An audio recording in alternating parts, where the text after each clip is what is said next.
Hey, this is Chris. How you doing? Keeping it real. Bought a new truck. I'd done a video about the day after I bought it, but I thought, well, let's just wait and see a week. See how, so I can form some real opinions about it. I bought it a week ago Friday, so I've had it about 10 days now, and I've driven it about 700 or 800 miles. So,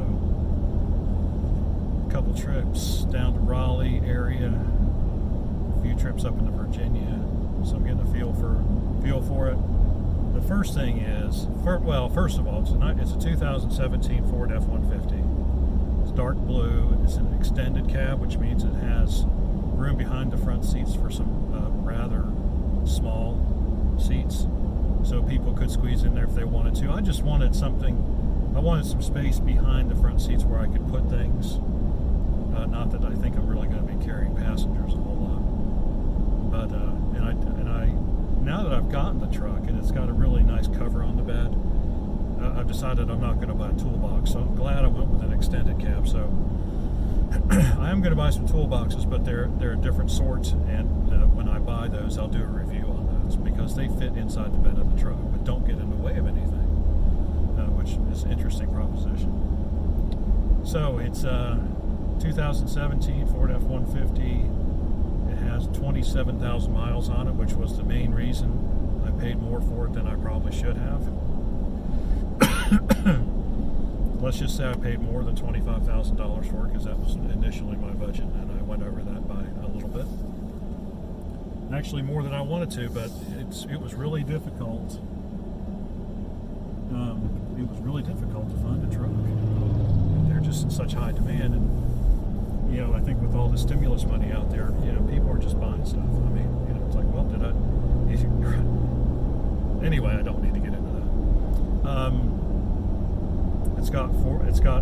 It's a two-wheel drive, but it has four-wheel high and four-wheel low, but it's not all-wheel drive. And so the difference is, with all-wheel drive, each wheel is independent. Well, I think. I'm not sure if this is a precise definition. But all wheels are more or less independently driven.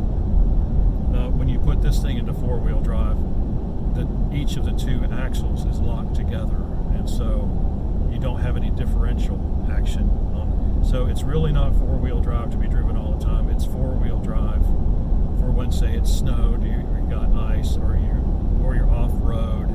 When you're on a surface that lets the wheels slip, when you're trying to turn, that's what that's for. So, which is fine.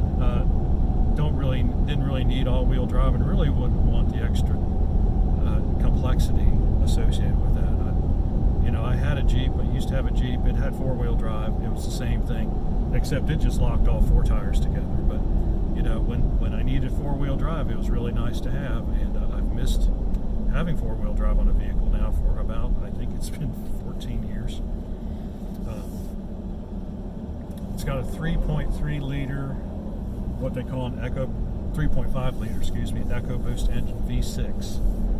And so basically it's a smaller motor. It's got twin turbochargers on it. It's got plenty of power, plenty of torque. Actually, it is more powerful and more torquey than a 302 V8. And so wasn't quite sure about the whole EcoBoost thing, but now that I've driven it, it drives more like a diesel. I've driven some diesel pickup trucks, and if you've ever driven one, you know that from the get-go, for the minute you press down on the pedal, you've got instant power. The difference between this and a diesel is a diesel runs out about 60 or 70 miles an hour. This one would just keep going, and I have not had it over at 70 miles an hour yet, and I don't plan to. That part of my life's over. I don't know, maybe we'll get crazy one day. Probably not, though. I don't like to pay speeding tickets. I don't like higher insurance premiums. So what else? It's really tall. It's really tall off the ground. Lee has not a hard time getting in, but it takes a little effort. I'm gonna have to buy some running boards.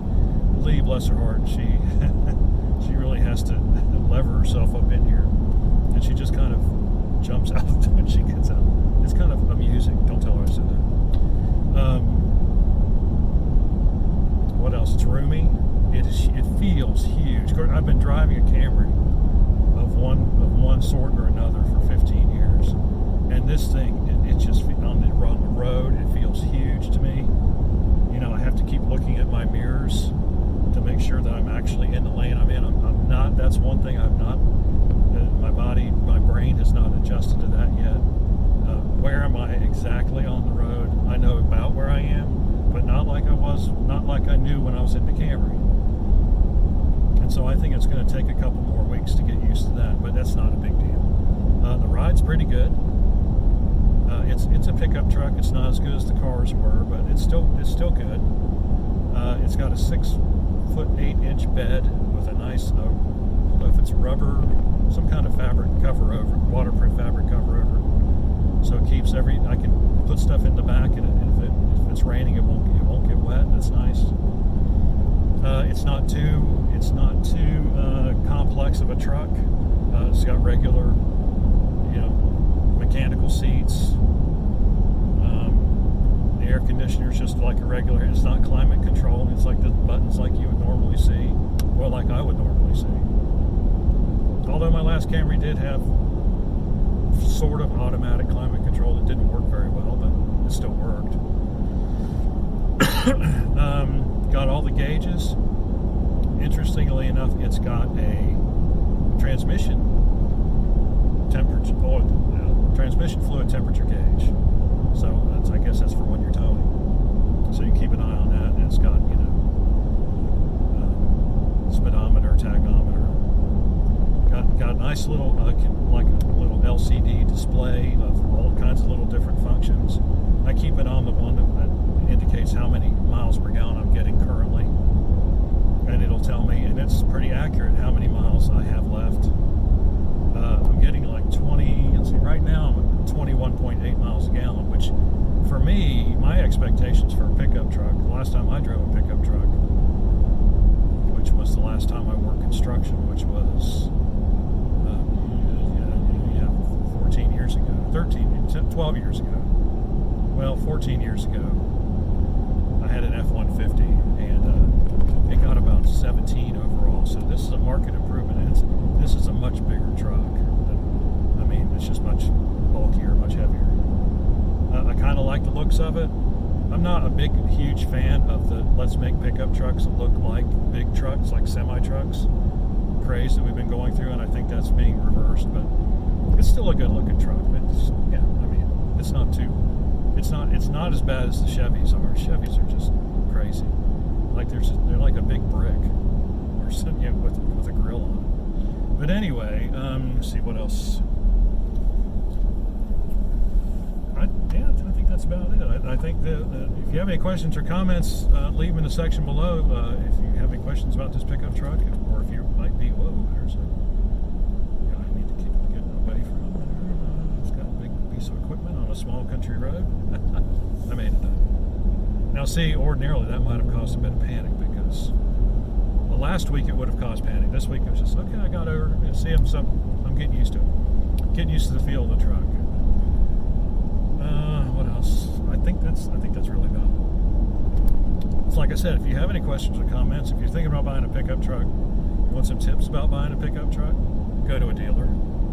Physically go to a dealer and see what they have, because you can't trust the websites. I already did a video on that. Auction Direct in Raleigh is where I got this truck. They had a great staff.